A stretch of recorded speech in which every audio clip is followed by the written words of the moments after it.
El siguiente programa es apto para todo público. El día de hoy estaremos hablando un poco sobre el panorama histórico de la didáctica y para ello estamos con dos personitas que conocen al respecto, pues son estudiantes de la materia de didáctica en la Facultad de Estudios Superiores Aragón.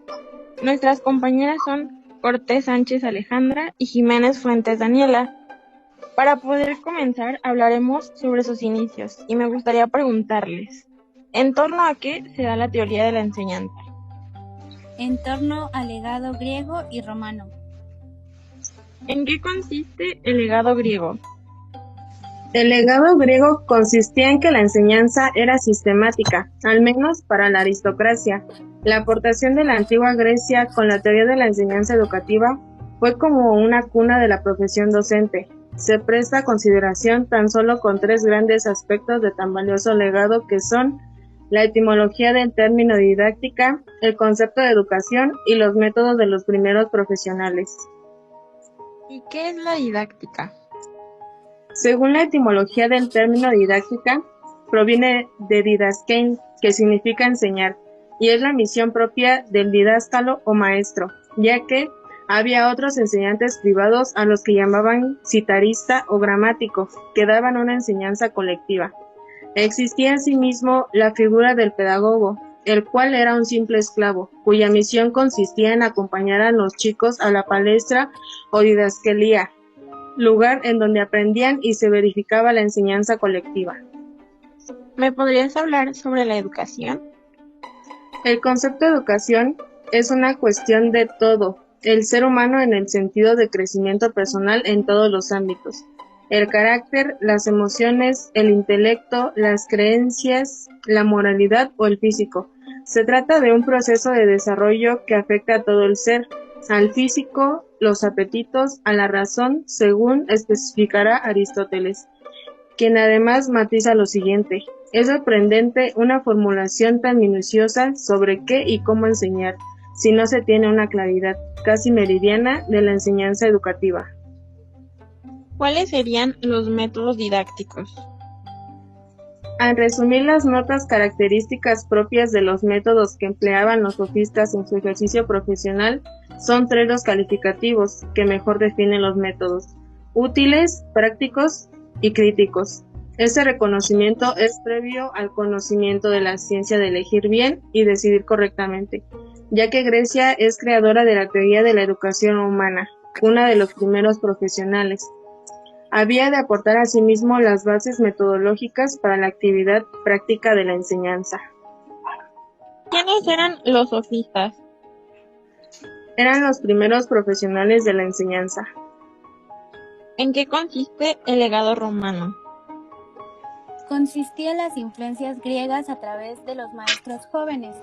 En ese entonces, quien primero enseñaba el griego, luego el latín, con el mismo método, hasta que se formalizó.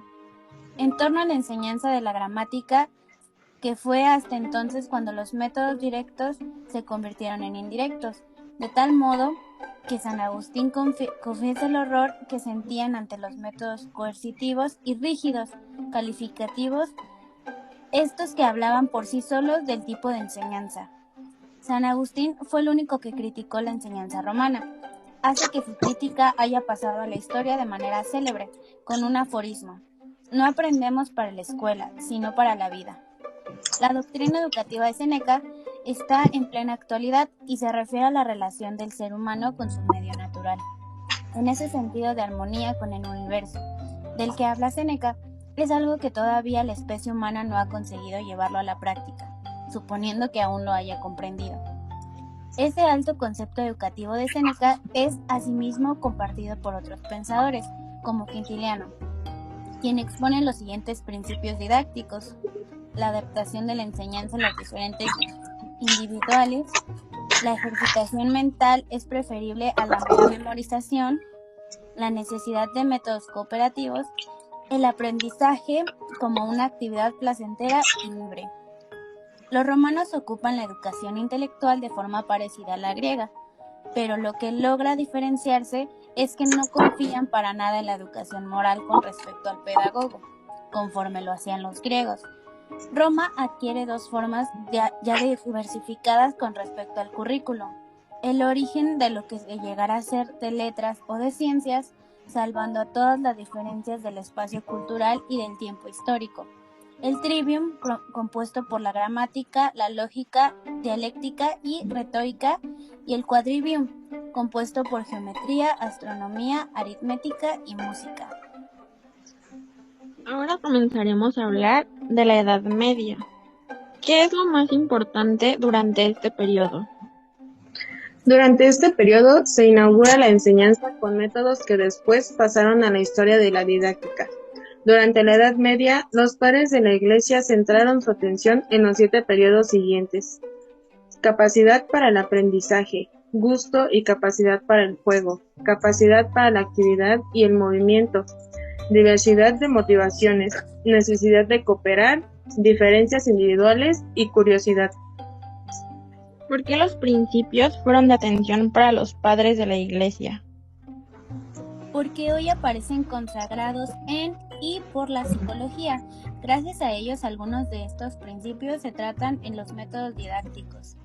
Dentro de la historia didáctica también se inauguraron las enseñanzas con 2 tipos de métodos: el lectio, que consistía en la capacidad de lectura, y el disputatio, que consistía en la capacidad para cuestionarse a sí mismo. Ahora bien, durante el siglo XVII, ¿qué fue lo más relevante? En el siglo XVII comienza con Juan Amos Comenio, considerado como el padre de la pedagogía, quien presentó la cumbre para la enseñanza moderna en el siglo XVIII. La mayor obra conocida es la Didáctica Magna. Comenio se refería al currículum como un todo del conocimiento y que éste tenía que ser igual para todos. Vamos ahora al siglo XVIII. En este siglo se inicia con la sistematización de la metodología didáctica con base en principios psicológicos y filosóficos. En este siglo, el autor principal fue Herbart, considerado el padre de la didáctica contemporánea. ¿Cuál era la visión de enseñanza de Herbart? Concebía la enseñanza como un proceso de construcción o formación. ¿Hubo algún otro autor importante durante el siglo XVIII? Claro, este es el siglo donde surge la didáctica de transición y viene acompañada de Pestalozzi, quien emplea una disciplina dirigida a la enseñanza y al aprendizaje. ¿Qué me pueden decir acerca de la didáctica de transición? Los acontecimientos que se presentan en este siglo producen series de eventos que llevarán a la didáctica al logro científico. La didáctica se designa como una orden específica de investigaciones por William. ¿En qué año aconteció? En 1882. ¿Me podrías comentar acerca de los beneficios? Se es capaz de investigar, dirigir, enseñar a grandes o pequeñas escalas. Es completamente una ciencia en la que se puede reunir la teoría de la enseñanza de la formación educativa. Se emplean diferentes pensamientos educativos, los cuales serán las bases durante el siglo XX. ¿Me comentarías los dichosos acontecimientos? Disley, que fue forjador de la hermenéutica, encontró un método científico y propone el método hermenéutico. Las leyes de los 3 estados de humanidad, el estado teológico, capaz de indagar en la naturaleza misma de los seres y causas finales, el estado físico, que ocupa las fuerzas abstractas, y por último el estado positivo. Se limita a descubrir las leyes de los fenómenos para así poder formular leyes o principios de estos hechos. Se da también el movimiento psicométrico, con sus diferentes hallazgos y aportaciones, junto con el movimiento de la psicología de la conducta, que permitiría las aplicaciones de la enseñanza. ¿Y qué me pueden decir acerca de la didáctica científica? El alma mater de este movimiento fue la Escuela Nueva, siendo un movimiento de renovación pedagógica y se pone en práctica los enfoques metodológicos. Se puede hablar también que este siglo, con los sucesos, los métodos y las prácticas que se lograron en este tiempo. ¿Cuáles son dichos sucesos que resaltaron en esta época? La teoría del concepto de educación ambiental en 1970, el cual se dio gracias a que la inteligencia desarrolló una estimulación por el medio ambiente.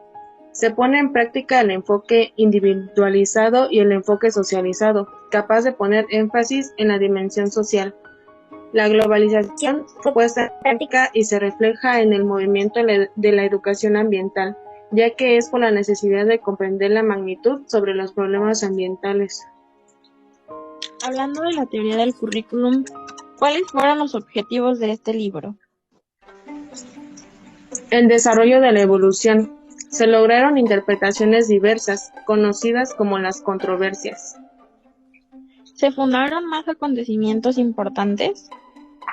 Se formularon las bases psicológicas de la didáctica, las cuales fueron capaces de ser diversas e influenciar los diferentes modelos didácticos. ¿Qué lograron las aportaciones de este campo? Lograron tener una repercusión con las siguientes décadas y dieron lugar a numerosos resultados de investigaciones, aplicando la enseñanza. ¿Y surgieron más aportaciones? Sí, se registró el florecimiento de la escuela alemana. ¿Qué establecía?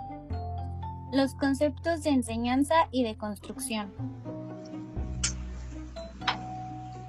¿Cuál era la diferencia entre las demás y la escuela alemana?